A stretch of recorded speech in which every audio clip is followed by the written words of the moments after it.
the fourth panel is really kind of the culminating one of what we've been talking about, is what is a conservative political philosophy for the 21st century? And our moderator is an excellent person to kind of start the conversation on this. Professor Stephen Smith received his PhD from the University of Chicago and has taught at Yale ever since 1984. Along with an incredibly accomplished list of works, he is Yale's largest Yankee fan. He is also my senior essay advisor, so I should note his kindness and wit and humor and other facts. But noting the time, I think we'll just get started right away. So, Professor Smith.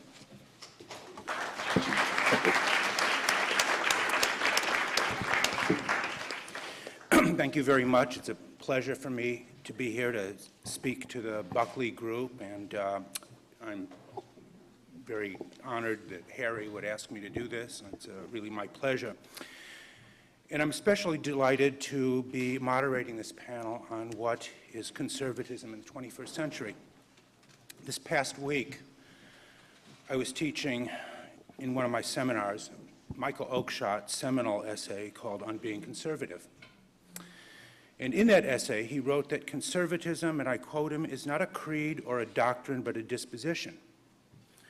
To be conservative, he went on, is to be disposed to think and behave in certain manners. In matters, it is to be disposed to make certain kinds of choices.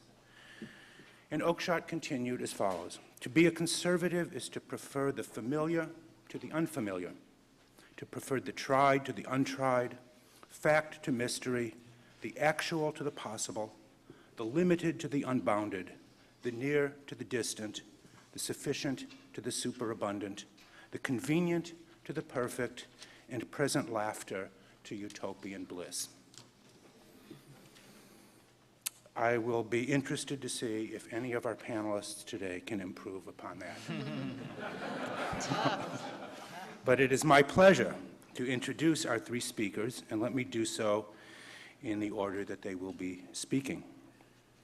Heather McDonald is a graduate of this university and has written widely for City Journal on themes and topics as different as education, crime, immigration reform, race, and rape.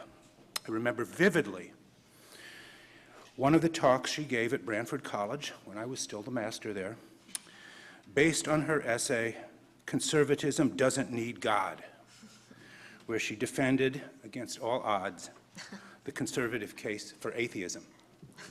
Or maybe it was the atheist case for conservatism. I wasn't ever quite sure. But in either case, it was a memorable event. Rich Lowry has been the editor for over a decade of the National Review. He is the author, most recently, of Lincoln Unbound, a book that I had a chance to hear him speak about in a seminar last spring. A book, really quite a fine book, on the economics of the American dream. And a book title that I have come to realize bears a striking resemblance, I don't know if it was intentional or not, to Quentin Tarantino's recent epic. But you've probably heard that one before. I get that all the time. Okay, you do. Okay, I figured as much. And Reihan Salam is a graduate, I have to say, of that other university to our north and east. He is a frequent television commentator and co-author with Ross Douthat of the book Grand New Party, How Republicans Can Win the Working Class and Save the American Dream. I'm looking forward to what each of them has to say within about 10 minutes apiece. Terrific. Well, thank you so much. This is an extraordinary honor to be back at Yale, to be at the Buckley conference, and to be on a panel with these extraordinary thinkers that I've never served with. So it's good I'm going first, because then I'm going to retreat and not have to match what they're saying. I hope you won't find it amiss, though, if I express initially a little bit of ambivalence about today's conference. However, grounded in wisdom and philosophy it is, because in my ideal university, we would all be in the Renaissance garden at Sterling Library now reading Spencer's Faerie Queene. I still hold on to the ivory tower ideal of the university, from which any contemporary awareness, any politics are completely banished, and students and faculty's full-time attention is devoted to timeless greats, not present life, which will, believe me, intrude soon enough and be with you for the rest of your lives. So I hope that in compensation, everybody today goes and devotes even more time to the challenges of Milton's rhetoric and the beauties of Shakespeare's prose. I have to say, too, I never thought there was this many suit coats and ties within all of Yale, so I'm extremely impressed. Things have changed since my time. With regards to today's topic, it's a little difficult for me because I didn't come to conservatism, if that is in fact where I am today, given Steve's letting loose of my dirty little secret, through first principles. It was first, what happened was a disillusionment with deconstruction, of which I was an absolutely uncritical and devoted acolyte during college. Then seeing something even worse than the reign of deconstructive theory, which was the rise of multiculturalism and academic identity politics, which made the Yale deconstructive days look like absolute golden years because we had the unimaginable privilege today of reading exclusively dead white males, and nobody thought to apologize for this fact. And finally, when I began work as a journalist, I simply started looking empirically at the failures of redistribution and welfare politics. So anything I know about conservatism is as a inductive matter. That having been said, though, thinking about things and realizing that it's also very difficult to generalize about the many different branches of conservatism that we've seen over the last 50 years. Steve's rightful invocation of the preference for tradition and stability would contrast with the libertarian celebration of entrepreneurial dynamism and change, which is also arguably belongs in a conservative camp. But looking at myself, I guess, if I can privilege that, I would say that perhaps the central conservative insight is the fragility of social order and respect for the rule of law, and an awareness of how constantly at threat it is and how precious our achievement of social order is. It broke down, obviously, most apocalyptically in the 60s with the rise of urban riots and the spiraling upwards of crime in American cities, which we have fortunately managed to bring down thanks to extraordinary revolutions in policing that came out of New York. But I fear the abyss opening up next to me every time I see somebody litter on the street or sees a piece of graffiti. These are, to me, unimaginable violations of our obligations towards the social group. What is our only hope against it, and at the risk of returning to the extraordinarily vibrant panel with Brett Stevens and Roger Kimball and Ryan Anderson, our strongest bulwark against the breakdown of social order is the two-parent family. You cannot sustain civilization in a world where fathers are considered optional appendages to their children. Not only are boys facing enormous odds growing up without their father, but the message that is sent by a society that regards fathers as optional is failing to give the most basic lesson in personal responsibility to boys. Whether or not they have a father themselves, the ethic of fatherlessness is itself, I think, destructive to society.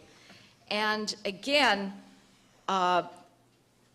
retaking up some of the themes that were discussed earlier this afternoon, I would argue that the normalization of gay procreation as much as I understand the individual demands for the freedom to marry and to be able to establish publicly one's love for one's chosen partner, I do not understand how we can make the case for the utter centrality of fathers to their children when we have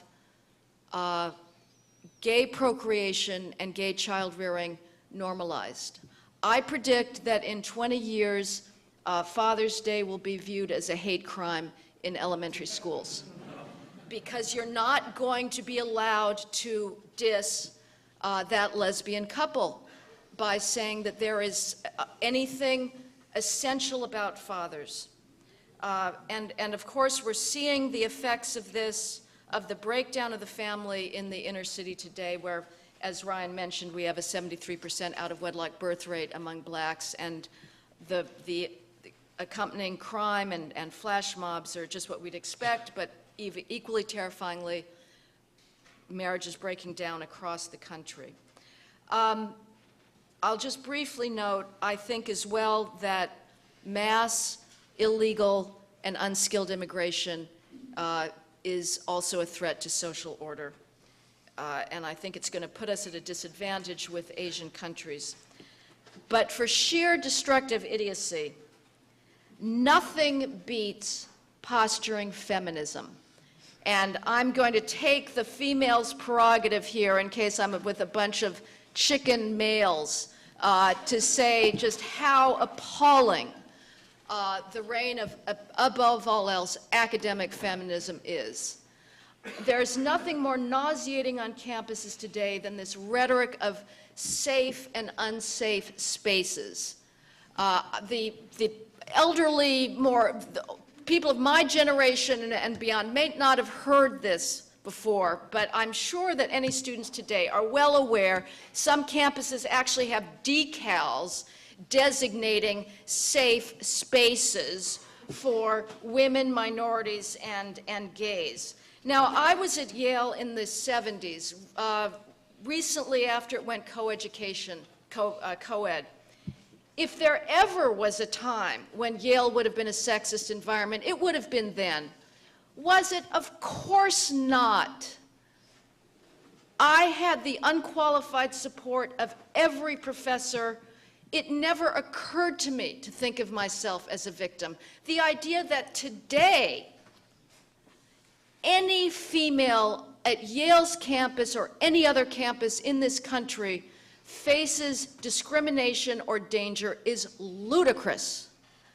And yet, we see at Yale, as elsewhere, capitulation to completely self-engrossed and self-deluded feminists. In 2011, a bunch of students and alumni brought a complaint to the federal government, the Office of Civil Rights in the Education Department, claiming that Yale was a hostile environment? Are you kidding me? You have Sterling Library, you have the entirety of Western civilization at your fingertips, professors inviting you to partake, and you feel like you're the victim of a hostile environment.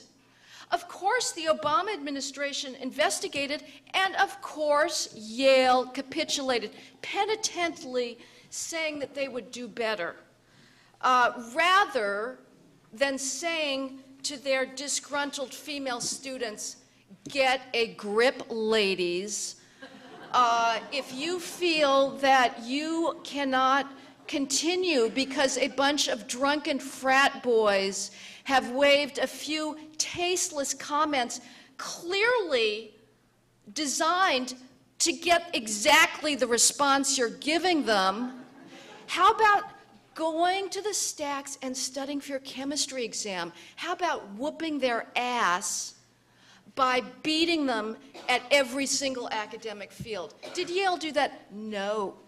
They came up with, I have not actually looked up the document, I merely read about it in the New York Times, but I am astounded. It is a handbook of fictional sexual encounters to let students know what is consensual and what is not consensual. Need I say that this is beneath a great university?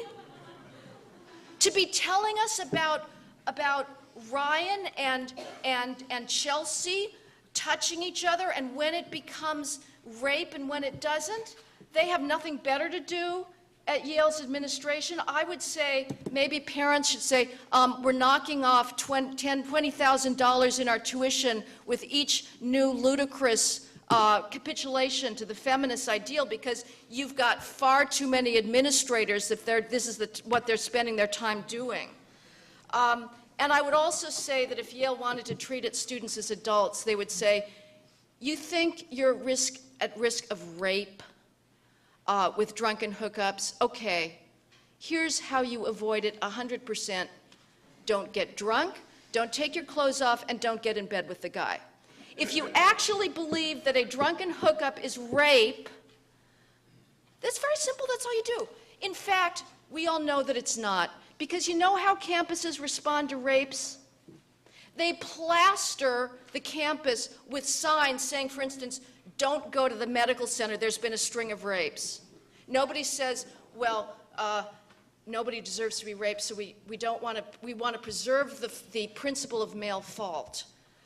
So we're not going to say anything to women about how not to get yourself in drunken hookups. So obviously, to conclude, unfortunately, crusading and diluted feminism does not confine itself to the academic world, where it's bad enough because it diverts far too much attention from the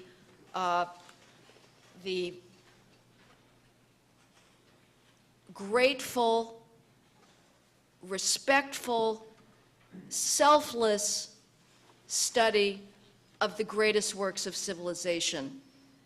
But crusading feminism has extended its principles beyond the university, so that today we see in politics at large a constant search for victims, a celebration of victims, which Nietzsche was right to say is one of the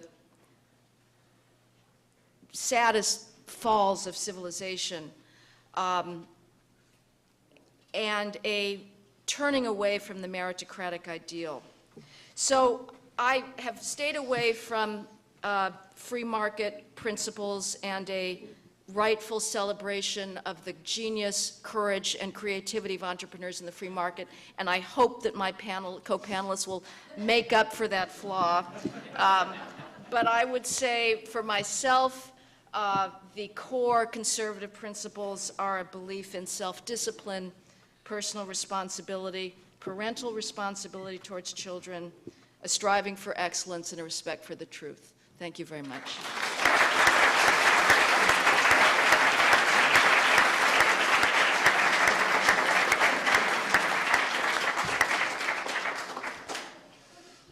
Let the record show that those are the remarks that Heather delivered after she said she was going to shrink to the background of this panel. So, she didn't bring her incendiary game today, so you just have to forgive her. That was wonderful. When I drink. Well, I would just like to say before I begin anything else today that with regard to this late unpleasantness over the government shutdown and the state of the Republican Party at the moment, I would like everyone to know that I am an optimist in the sense of the old Polish joke about the pessimist who says things can't get worse and the optimist who says, oh, yes, they can.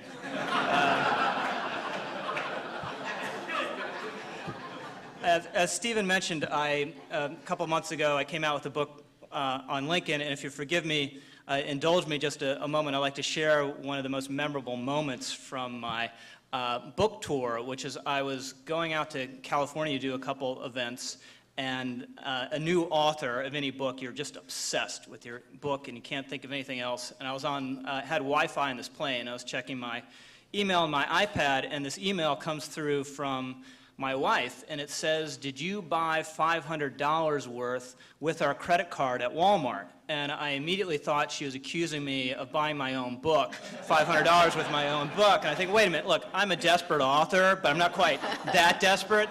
And it turned out this was a fraudulent charge, and it wasn't even used to buy my book, which would have been the perfect crime, actually, to steal my credit card and buy my own book with it if you think about it. But for me personally, the most interesting aspect of this incident was that my wife instantly caught this fraudulent charge, which I never would have. But she monitors our credit card in real time. A couple months ago, I was gone for a while, and I got home, and she said, "I didn't hear from you, but I wasn't worried because I saw you were at the bar watching the hockey game." So every single beer was ringing up. She was like watching it on her screen. So I know some of you liberty-loving conservatives are concerned that the NSA program's creating a 24-hour surveillance state in this country. Don't worry about it. I've been married for 2 years. You get used to it, okay? It's not that bad. Seriously, it's an honor for me to be here, and I want to salute Lauren and all of her team for what they've been able to do with the Buckley program to hold up Bill's legacy and his memory. It's just an amazing thing for me to be associated with anything having to do with Buckley in any way, let alone actually edit the magazine that he loved more than anything in the world besides his family and his God. I discovered National Review through Firing Line. I was just transfixed by the program. I would record it way back when you did such things and replay hard-to-understand bits to try to grasp them as a high school student. And then through Firing Line, I went and found National Review, and I would sneak National Review into my high school classrooms and read it in between my textbooks. What Playboy was to most kids my age, National Review was to me. So you could tell I wasn't a very popular or well-adjusted teenager, but that's a whole other story. I would just like to make a few remarks, maybe on a more practical level. I think that the great thing we have going for us as conservatives is, as Margaret Thatcher said, the facts of life are conservative. You know, the market is the best way of allocating capital. People need to live orderly and disciplined lives, as Heather was discussing, in order to advance themselves in this country and to truly pursue happiness. And the world is a nasty place where you have to be rigorous in protecting your interests. When it comes to the last of these, I always love the story about the Moscow Zoo, where the Soviets, part of their pretension was that there was a great brotherhood of man. And to illustrate this, they had an exhibit at the zoo where they had a lion and a lamb in the same cage. And the story goes that a visitor saw this and was amazed and says, asked the zookeeper, how's this possible? How can you get a lion and a lamb together in the same cage? And the zookeeper said, "Oh, it's very easy. We just chuck in another lamb every day." And that's how the world works. And if you take these three axioms, they're the basis of post-war American conservatism, and they still are. And I don't think we really have a doctrine problem in the conservative movement. I think we have an application problem. And the question is, how do you take these axioms and apply them in our political life in a way that is effective? And for me, that requires two basic things, two P words, one of which we talk about and hear a lot about as conservatives, which is just and right, which is the word principle. And there's another word we don't hear so much about, which is the word prudence. And this panel in the title refers to the Buckley rule, which is that we should support the right most viable candidate in any situation. And the genius of the Buckley rule and the genius of Bill's leadership and attitude towards politics is it has both the principle and the prudence. Because if you don't have the principle, then you're just after power, you're after office, you're after your own interest without any larger principle or purpose. In short, you're like Lily Tomlin, the comedian and actress who said when she was quite successful in her career, "I always wanted to be somebody, that only later did I realize I should have been more specific." But on the other hand, if you don't have prudence and you're just about purity, then you're a church. and not a very appealing church, a pinched and unforgiving church. You're a little bit like the line about the Pentecostals. A Pentecostal is someone who opposes sex for fear that dancing might break out. This is how we amuse ourselves at National Review with Protestant jokes. And I'm not even Catholic, so please forgive me. But in thinking and writing about Lincoln, all this really came home to me, because Lincoln was really the first rhino, and maybe if I'd been thinking ahead, that should have been my title. But he was hated with a passion by the radical Republicans in Congress, because he wasn't going far enough, fast enough for them. And every time early in the war, the Union Army would liberate an area in the South and immediately declare emancipation and say we're going to free the slaves, Lincoln would pull it back, because it was too soon, and he thought it was too much risk of losing the border states, which are absolutely essential to the war effort. So the Republicans in Congress just hated him and pounded away at him, even though, as he said, the difference between me and Charles Sumner is about 6 weeks. Now, I know it's hard to imagine a Republican Party where minor differences of tactics and timing are elevated into high principle, but it did happen 150 years ago. And when Lincoln considered the Republicans in Congress, in one famous line, he called them fiends facing Zionwards, which meant they were a hell of a problem to deal with, but they had the right cause ultimately in mind. And at the end of the day, he ended up in the same place they did. It's just that they had he shared their ultimate fixed purpose, but he was very situational and very tactical and would zig and zag in the course of getting there. And that is the definition of statesmanship. If you look at Bill Buckley's friend and his main political project throughout his life, Ronald Reagan, this is exactly how he operated. You know, Reagan, there's a famous line before he was elected president, what is your theory of the strategy in the Cold War? And he said, we win and they lose. But when he's elected president, he doesn't nuke Moscow right away, right? It's a very subtle effort, and his policy changes as circumstances change. But the end, the principle, never changed. And the other lesson from Reagan, I think is very important for conservatives at the moment, is you take your principles and you apply them to the problems of the day. Ronald Reagan never ran, as so many of our friends want to today, saying, I'm a Reagan conservative. I'm going to be just like Ronald Reagan. You know, I'm a conservative purist. No, he said, I have these principles that are in keeping with the American founding and American ideals, and I'm going to apply them to every single problem you have today and alleviate or solve it, whether it's high taxation because of bracket creep, bumping people up, bumping their tax rates, or whether it's high inflation, or whether it's interest rates, or whether it's gas lines, or whether it's humiliation abroad. So those are the models I think we should use to apply these principles, which are unchanging. And just one last thought, which I think is very apt to our current political circumstances. Bill Buckley was a happy warrior. You know, he always said that to despair is a sin. And he went through low points that are hard for us to imagine in terms of the future of freedom and the West being at stake. And what must have been one of these low moments when our fortunes were really scraping bottom, he wrote a wonderful letter to Henry Kissinger where he said, what we must do is what we can to bring hammer blows against the bell jar that protects the dreamers from reality. The ideal scenario is that by pounding from without, we can effect resonances which will one day crack through to the latent impulses of those dreamers within and bring to life a circuit that saves the Republic. And I think that's the ultimate way we can honor Bill's memory and legacy, is to keep hammering. Thank you very much.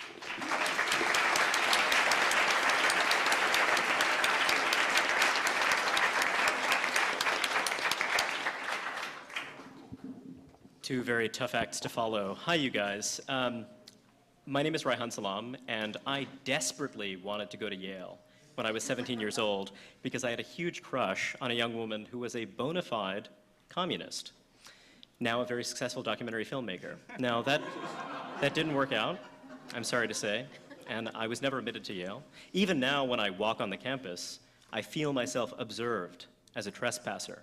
So this has this kind of frisson of danger for me, so I'm really delighted to be here. I was really struck while listening to Heather's remarks, first by how much I agreed with her, and then by how much I disagreed with her. And the part that I agreed with most is this idea of civilization as an accomplishment, as an achievement, as a delicate lattice work, something that we work on constantly. And then some of her remarks I took exception to, and it occurred to me that the reason why I disagreed with them is that I grew up in a very different cultural milieu. I'm very much my parents' son, despite the fact that my politics are quite different from theirs. So I thought I'd talk a little bit about that universe that I come from, and how it shaped my conservatism and how I think it's going to shape political conservatism going forward. My parents are from Bangladesh, which, as some of you might know, is one of the poorest countries in the world. They came to New York City in 1976 at a time when New York City was not an entirely pleasant place to live. They also were in certain neighborhoods that were relatively hairy. And they moved around a lot. They had a pretty parlous and difficult experience during those early years. And I often reflect now about how, despite the fact that I belonged to what was at the time a very small minority, although a somewhat bigger one now, that I never really felt marginal or isolated or what have you. I always felt like very much part of the mainstream of American life. And it occurred to me that I actually grew up in this very distinctive culture. I assimilated to this culture that was not so much my ethnic culture, but it was kind of the sensibility of the city as a whole. I once asked my father how long it took him to adapt to living in New York City, and he said that it didn't take him, actually I asked him how long it took him to adapt to living in America, to adapt to living in the United States, and he said it didn't take him any time at all to adapt to living in New York, because he actually felt far more at home in New York than he ever did in his native country. And that's much of why he actually wound up dragging my mother and my older sisters to the US. And so, this sensibility, this is a universe that was shaped largely by immigrants from Central and Eastern Europe, people who are great believers in a kind of polyglot, open, diverse society. The Brooklyn that I grew up in was a place that was a very friendly place for weirdos and eccentrics. One of my fondest memories of growing up is walking with my father. I must have been 8 or 9 years old. I don't recommend this as a thing to do, by the way, but my father just suddenly started yelling in the middle of the street, and then no one was around, don't worry. And it was during the daytime. And then I did the same thing, and just for a moment, but it was just this feeling of freedom, this feeling that we could do this together, we could have this shared experience. And that we lived in this place that was kind of open to this kind of madcap experience. So I just felt incredibly grateful for getting to grow up in such a place, despite the fact that my mother, perhaps wisely, always wanted us to move to the suburbs, always wanted us to move to somewhere safer and more stable. But I think for my father, just the romance of being in that dynamic, diverse, and even sometimes dangerous place was just too much for him to give up. So I guess my view of American life was always refracted through that experience of being in New York. And that idea of being in this place where it was quite miraculous that it worked at all, given the depth of the diversity, the level of inequality, and all these other things that are supposed to be terrible, yet that somehow worked. But of course, the reason it worked is that there was a strong authority. I mean, eventually it worked a lot better when we had adequate policing and what have you. It worked in ways not because you had these kind of organic connections within this wider community, but because you had this kind of strong authority. And then it made me think, well, maybe that's not the ideal way for a society to work. When you look at why American society as a whole has flourished, it seems one can make a strong case that it's because you had this rich, flourishing civil society in which you didn't need external authority to be exerted on the society, but rather you had this real robust community. You had civic associations. You had this way of life that flowed from a kind of shared cultural sensibility and worldview. So when I think about the future, I think about how much has already changed about our society, how much the kind of madcap New York that I grew to love and that my father loved, this is a very attractive and wonderful thing for a certain kind of person, a certain kind of novelty-seeking person. It's not necessarily a very attractive thing for stability-seeking people. And any society is always going to be a mix of novelty seekers and stability seekers.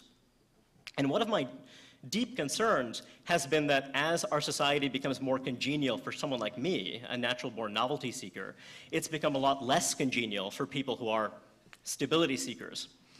And so what does one do about that? How do you reconcile yourself to that? How do you shape our institutions to accommodate these developments?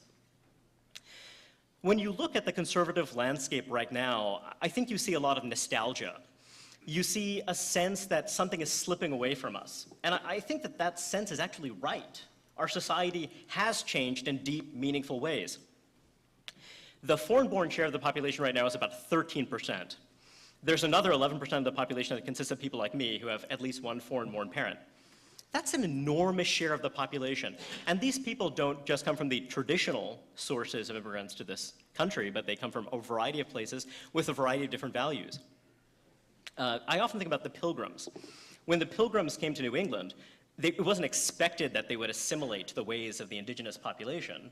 And similarly, you have some immigrant communities now that have a kind of self-assertion and a spirit that they don't necessarily need to assimilate to this way of life. Now, you have that at the low end, but you also have that at the high end of society as well. The US is changing in ways, and there are parallel changes in societies around the world as well. So then the question is, how do you build real, robust communities in which you can have that kind of mutual understanding and mutual trust that you had in societies that were defined by these higher levels of homogeneity? And I think that the answers are really, really tough. I think that there are some really powerful forces that are pushing us away from each other. This is one reason why, like Heather, I've become a lot more skeptical in recent years about less skilled immigration, for example. Because I think that when you think about this project of trying to build shared communities, one component of it would have to be, well, let's look at people who are consistently at the bottom of our society, people who are living in entrenched, multi-generational poverty. One view is that if we had a more laissez-faire society, this problem would eventually solve itself, and perhaps that's true. But in a society like ours, I think that it's hard for people to countenance the persistence of this kind of deprivation. Yet addressing these problems is very labor-intensive, which is to say it's very expensive. Yet when we also look to other American ideals, like the ideal of inclusiveness and the ideal that we're a nation of immigrants, well, then that involves welcoming people who also were raised in entrenched intergenerational poverty and having those problems to deal with as well.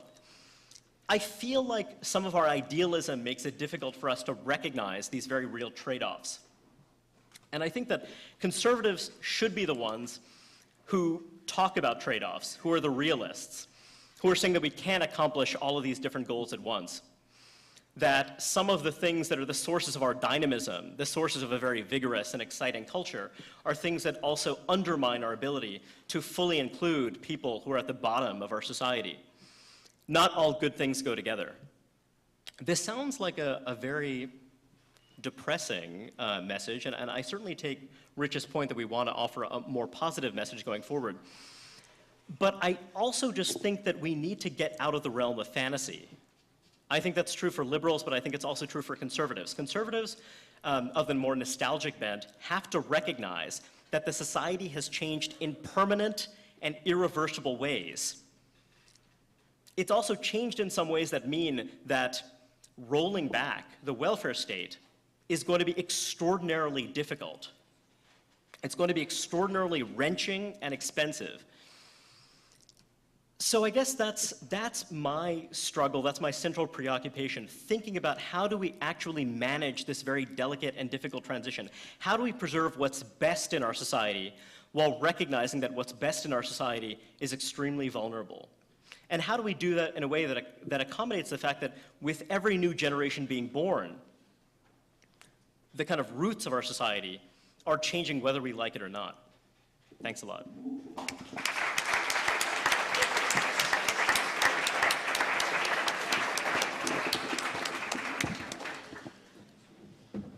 Those were lovely presentations. Thank you very much. And Heather, I wish you could come out of your shell a little bit more. Tell us really what on your mind. Give me another 10 minutes, Give it and I'll let you know. But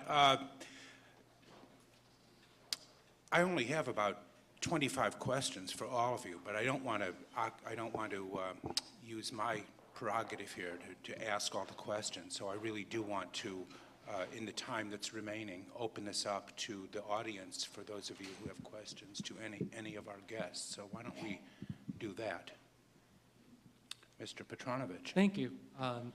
Danilo Petronovich, I'm a scholar of American political thought. I teach a few courses here, teaching a course on William F. Buckley in the spring semester. So some of you in the audience who are students take the course.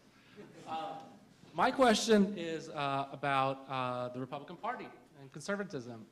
I happen to think that the Tea Party is probably one of the best things that has happened to the Republican Party in a very long time, and has focused attention on very, very important issues that the party hasn't talked about in a long time. Do you agree or disagree with that? Thank you very much. I agree. No, clearly, it's brought a burst of energy and activism without which Republicans wouldn't have taken Congress in 2010. It is a constitutionalist movement in some ways, the realization of the kind of movement Bill Buckley always wanted to create. And the loose talk about kicking the Tea Party out of the Republican Party, well, then you'd have half the Republican Party gone. So it's not a practical question, even if it were desirable. Again, as you might guess from my remarks, I think the problem is chiefly tactical. And I'm not sure that it will really be, I don't think that the congressional majority in the House, such as it is, even if there really is one, which is sort of up for debate now, it's kind of a coalition that works and sometimes and doesn't others. I don't think it's really going to be workable or this problem is going to be solved until you have a presidential candidate and ultimately a president to provide a head to a movement that, for all its advantages, just doesn't have one at the moment. You know, I used to, until very recently, until maybe 2-3 months ago, was a skeptic at the meme in the media that we are going through a period of egregious political divisions. You know, I would think back to Rich's time of the Civil War, fights breaking out in Congress, even the Vietnam War, when you had very profound divisions. But I actually recently have started to move in that camp of thinking that, in fact, we are facing now what seems to be a very unbridgeable chasm. To pick up on Reihan's point about the rolling back the welfare state, I agree with Rich about the Tea Party being an absolutely vital voice and a fearless voice, if sometimes a reckless one and a short-sighted one, for sounding the alarm about growing debt and the impossibility of government being able to solve social problems that are quite granular and that do stem from the breakdown of personal responsibility. But it does seem that modern societies, as they become more and more prosperous, a large part of them becomes less and less tolerant of risk. And so we have a growing acceptance and expectations of the welfare state, and it becomes very hard to roll that back. So I actually don't see an easy way out to our divisions now about very basic issues of whether the government is the source of economic activity or whether private entrepreneurs are. As much as there's a part of me that thinks that all of this should be left till after the university, but there's many fabulous philanthropic donors who are wanting to establish within universities ways of understanding the power of capitalism. Part of me thinks that that's too of the world, but part of me says, no, we have to start somewhere because too many people still don't get it. around the world, you'll find that political parties that champion economic dynamism will oftentimes also be nationalist parties, will oftentimes also be parties that are culturally populist. You'll often find in the kind of circles we travel in, people lamenting the fact that, gosh, if only the Republicans could jettison these social conservatives or something like that, which is nonsense, because fundamentally, economic dynamism is not popular with the mass public. The idea of the celebration of entrepreneurship, the celebration of risk, is just fundamentally not terribly popular. It is something that is the source of our prosperity, it is the foundation of our wealth, and yet it's just not a coincidence that these things tend to be linked to these other political tendencies. I am not as big a fan of the Tea Party movement as Rich. I think when you look at the 2010 election, I think that fundamentally, given the state of the economy, I think it's quite possible the Republicans would have fared very well. But I do think that they speak to a lot of legitimate grievances and concerns. And my regret is that I think that successive rounds of campaign finance regulation have badly weakened our political parties. The Republican Party is essentially a hollow vessel. And what's happened is that you've seen a wide array of political entrepreneurs rush in to fill that vessel. The beauty of a political party is that a political party can reconcile various differences. A political party can say to any particular pressure group, well, wait a second there, we'd love to take that position, but we need to reconcile this with the needs of, let's say, swing voters in districts X, Y, and Z. We need to reconcile the interest of this particular industry with the interest of another interest. They're marvelous machines, for making a democracy work. And I think that what you see right now is a danger in which you have some Tea Party activists who are, very sincere, ideologically committed people, and you have others who are political entrepreneurs who I think are endangering the larger center-right coalition while advancing their narrower interests. And I think that that's a serious, serious problem. And a larger problem is, going back to this issue of nostalgia, is that I think that there are many folks in the Tea Party universe who don't acknowledge trade-offs. For example, there are many older voters, older Republican voters, who are very reliant on old-age social insurance programs.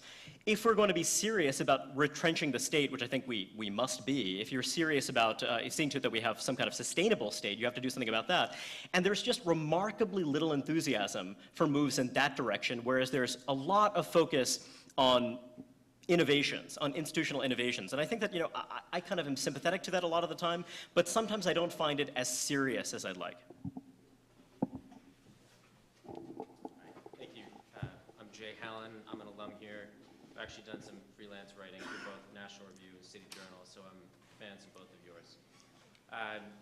One topic that hasn't come up today all day, maybe a tiny bit in Reihan's talk, is broadening the base of the Republican Party.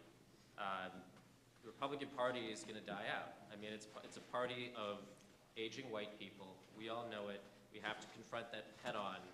And I just want to bring up 2 points and get your reactions on it. First of all, I see the only future for the Republican Party to be that of championing small business and the American dream for immigrants. I see no better messenger for that than Marco Rubio. And I just feel like the party needs to fundamentally rebrand itself from one of big business, or at least the perception of that, to be one that's populist, capitalist, upward mobility for immigrants and small businesses. So I'd like to hear your thoughts on that.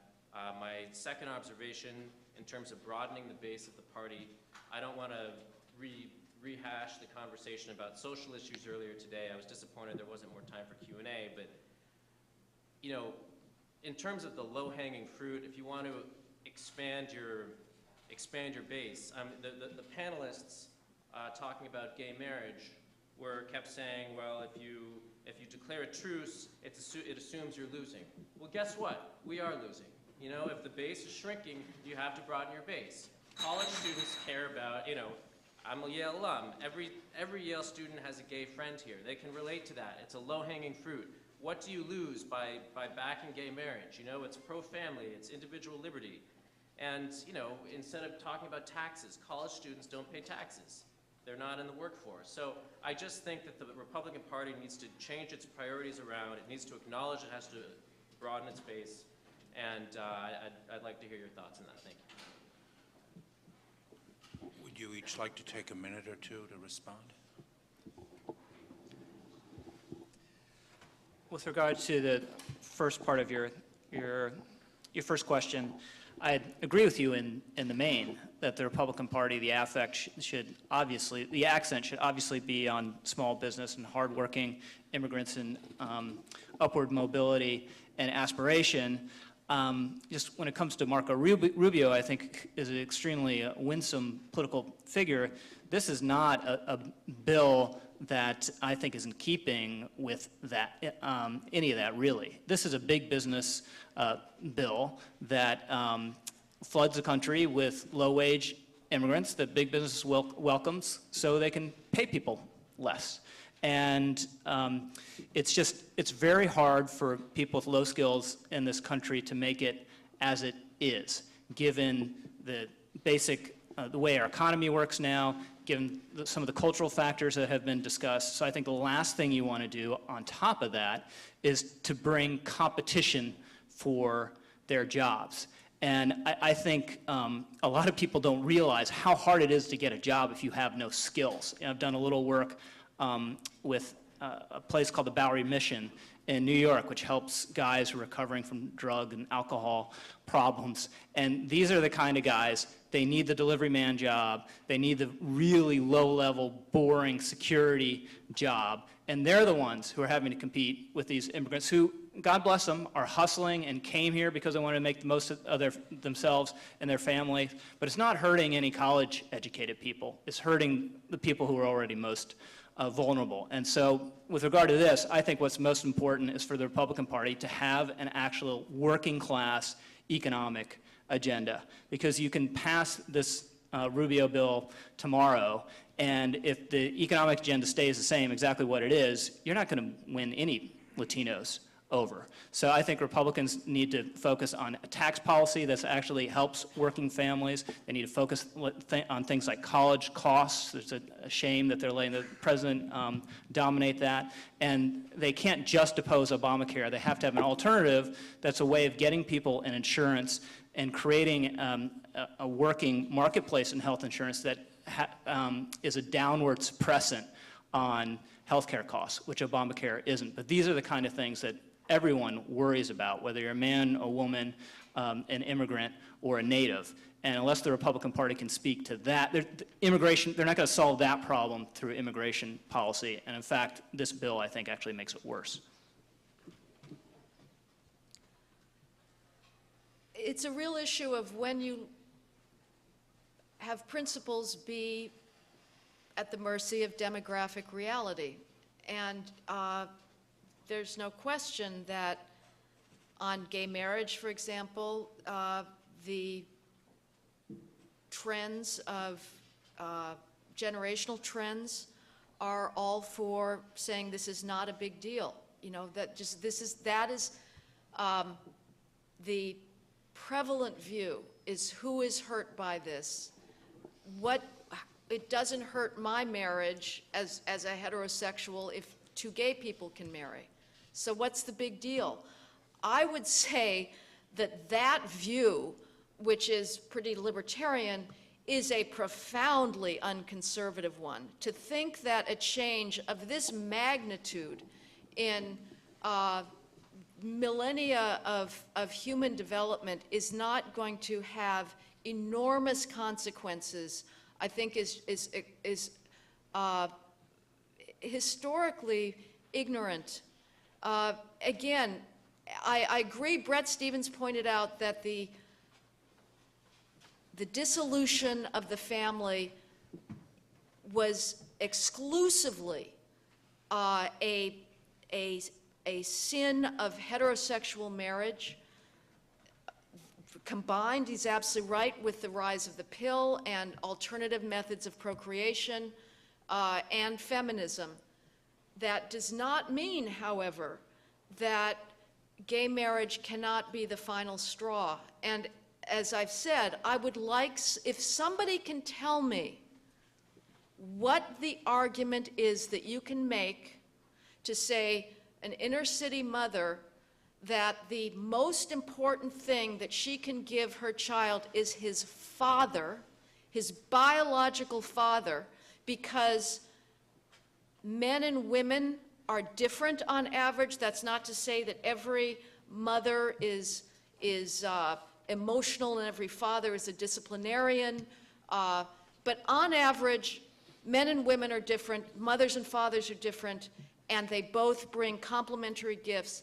How you make that argument that fathers are crucially important to their children when we have normalized gay procreation, I'd like to hear it. If somebody can give it to me, I'm for it, because I understand the argument that gays are making.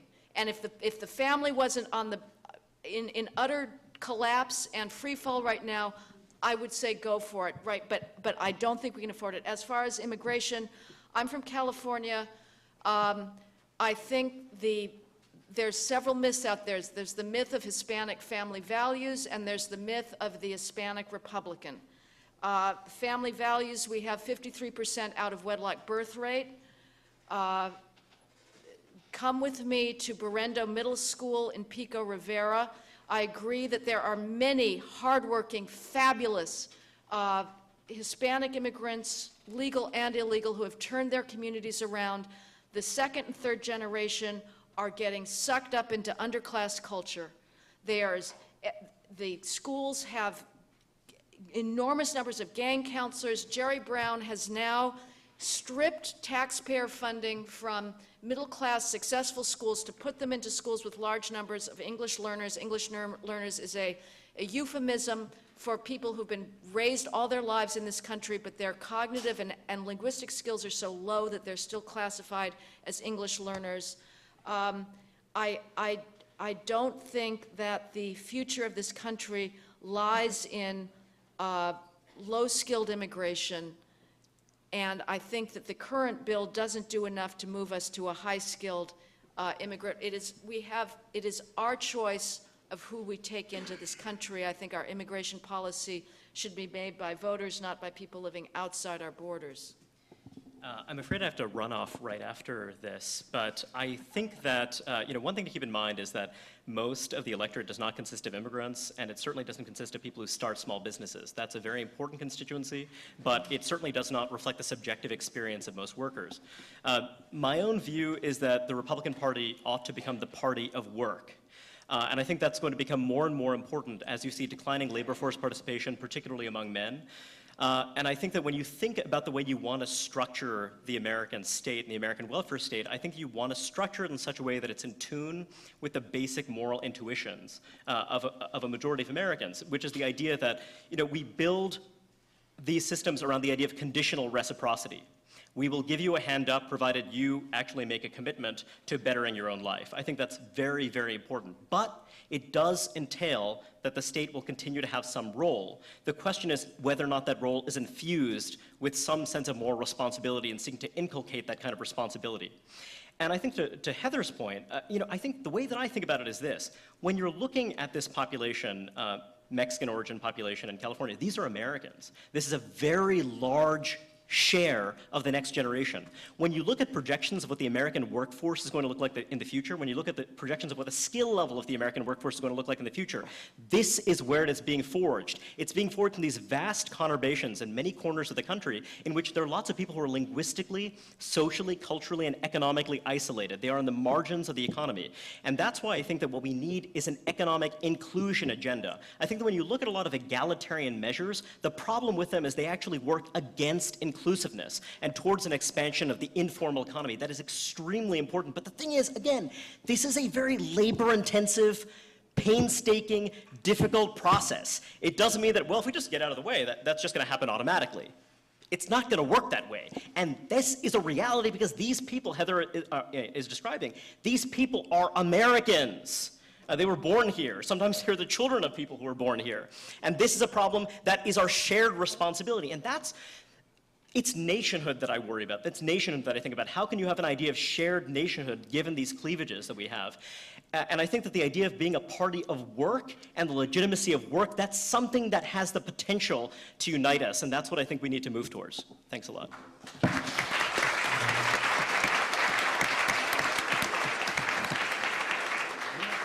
This was a great panel. I want to thank our three panelists for spirited and fascinating discussions.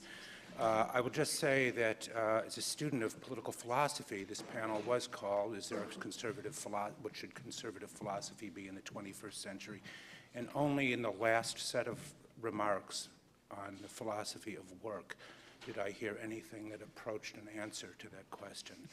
But that is only my point of view. I want to thank everybody, and I hope you enjoy the rest of the weekend.